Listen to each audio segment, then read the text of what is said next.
Telugu Desam party senior రాజకీయ నాయకుడు మాజీ స్పీకర్ డాక్టర్ కొడేల శివప్రసాదరావు బలన్మరణం చెందడంతో అటు అభిమానులు ఇటు పార్టీ కార్యకర్తలు తీవ్ర విషాదంలో మునిగిపోయారు. ఎన్నికల అనంతరం జరిగిన పరిణామాలతో ఆయన తీవ్ర మనోవేదనకు గురైనట్లు సన్నిహితులు చెబుతున్నారు.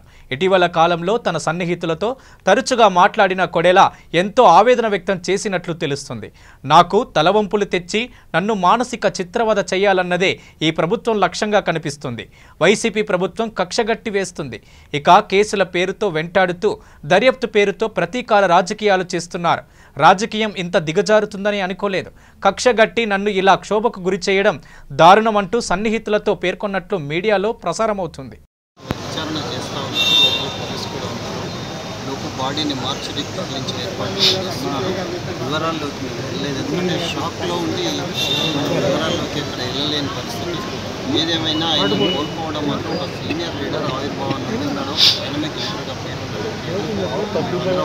నేషనల్ శాసనసభలో కానీ మన దగ్గర స్పీకర్ ఉమ్మడి రాష్ట్రంలో వైద్య ఆరోగ్య శాఖ మంత్రిగా, పంచాయతీరాజ్ శాఖ మంత్రిగా, హోంమంత్రిగా పనిచేసిన కొడేల శివప్రసాద్ ఒక విశిష్టత.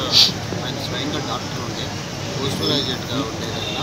ఆయన హాస్పిటల్ కూడా చాలా పాపులర్, ప్రజలకు సేవలు అందించిన డాక్టర్గా ఆయన పేరు ఉండే.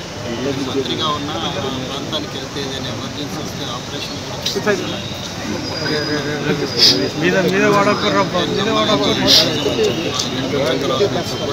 మరి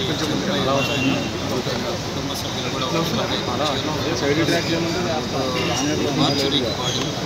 సార్ కుటుంబ సభ్యులు తీవ్ర అవసరత గురైతే తీసుకొచ్చామని చెప్తున్నారు సార్, ఏమంటారు సార్?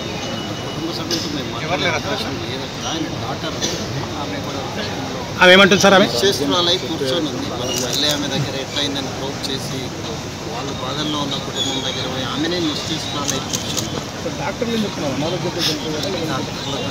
వివరాలు ఇస్తున్నారంటే ఆయన అక్కడికి విశ్వస్తత్వం తీసుకొని వచ్చినాడు. గతంలో ఇక్కడ చైర్మన్గా పనిచేసినాడు. ఈ హాస్పిటల్ అభివృద్ధిలో ఆయన పాత్ర ఉంది. ఇల్లు దగ్గర ఉంది.